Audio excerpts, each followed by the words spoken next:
Welcome to my YouTube, me Dion. My name is Alan Cook, and those who have been following are aware of the Mona Lisa and the me Dion being the rarest painting that is the new find. I'm going to bring out to those who are just stepping in on this. There's plenty of older YouTubes which are very amateurish, and so is this one, but I'm trying to get better, and I apologize. I apologized on quite a few of them. What we're going to be dealing in is the mouth of the Mona. This is the Mona, and this is the me Dion, me Dion, me Dion. And what we're going to be working on is this particular area, which is of this pointy hat face aiming down, and there's going to be one down here, and this kind of looks like a Jesus, more like the Statue of Liberty. The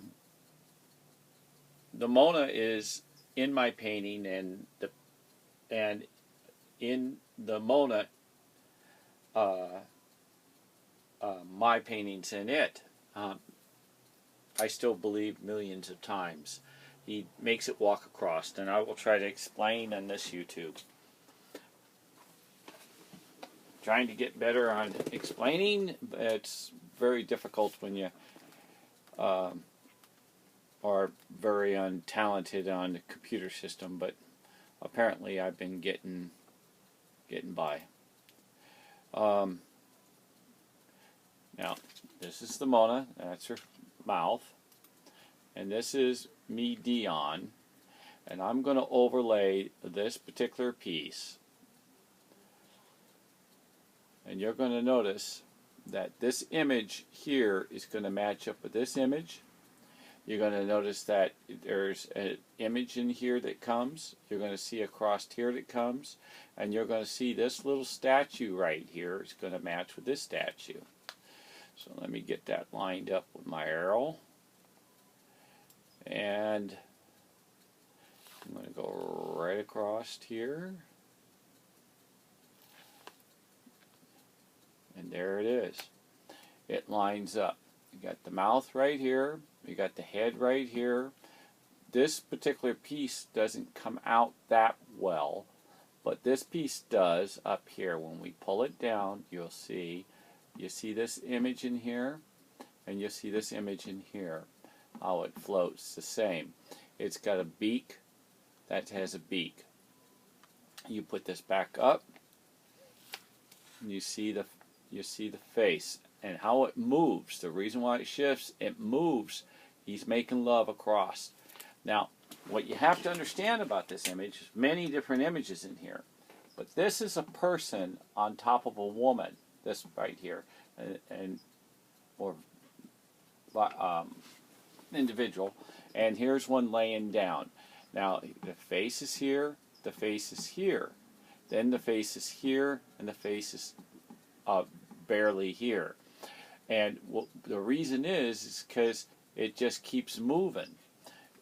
Like for instance, across. Let me see if I can get it to go across. It lines up each time. And why? Because that's why the Mona follows you across the room. In other words, he would do it again and again and again and again, up and down, and he's having cartoon fun and portrait fun at the same time. Now, when I go to line this up, right here, you'll see these squares and this bigger area in here. Now, his head's right here, so I'm going to go to the top of the square. That means it's going to come down and around. I'm going to top of the square. I'm going to pull it down. There's the top of the square, and it comes down and around. And if you follow this, you'll see each particular item simulates the same look.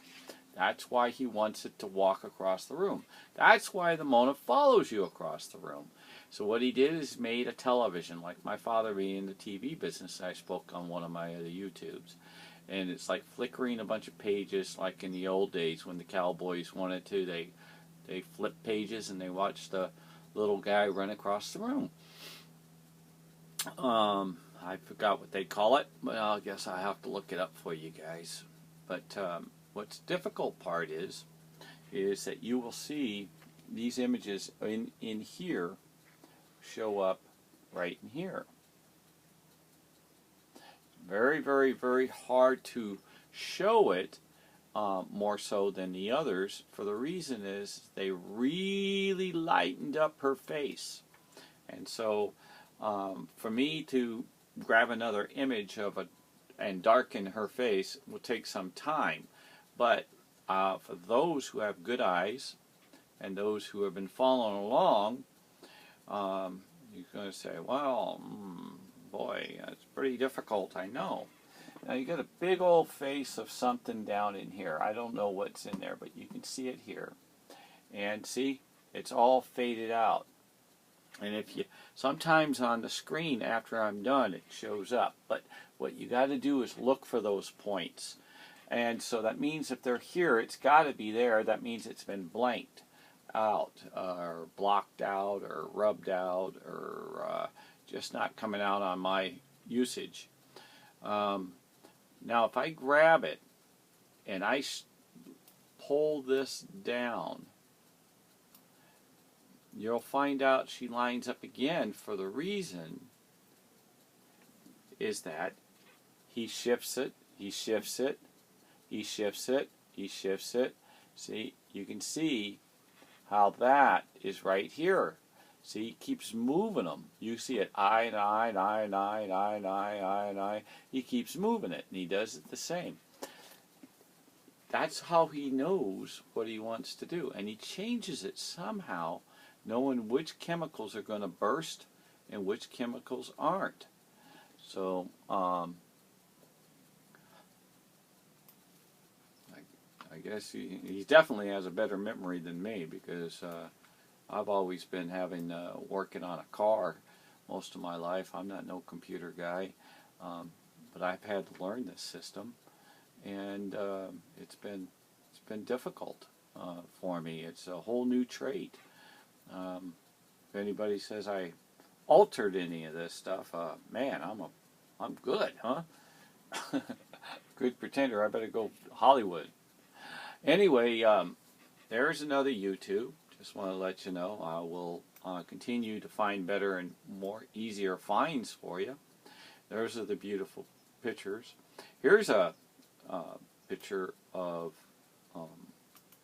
one that was done on a very odd resolution setup that I did.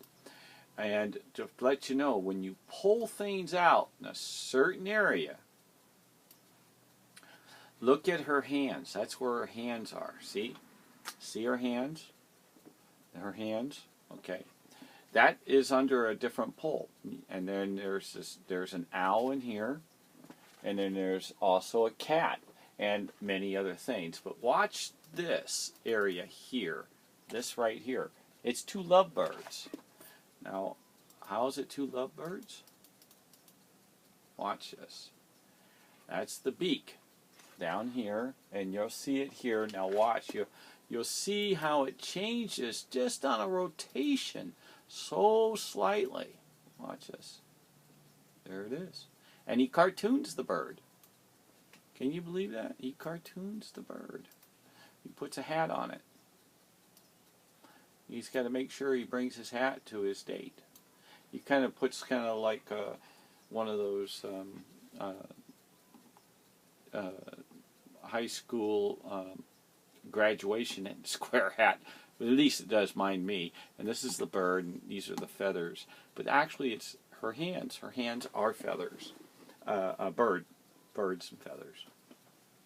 So for you to understand how he hides and tricks his art, I guess there's no surprise after following my YouTubes that I have given you quite a finding of items, a lot more than what has been hidden out there for years. And I'm going to find a lot more. But even a bad resolution, which I would consider the last one here with the birds, would be a poor resolution, but it actually benefited for me to do that fine.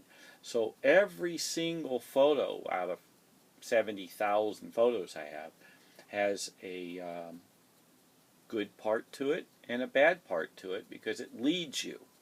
So never give up. And I want to say, keep saying your prayers. God bless. Time for my dinner, and I hope to do another YouTube before the end of the night. Amen.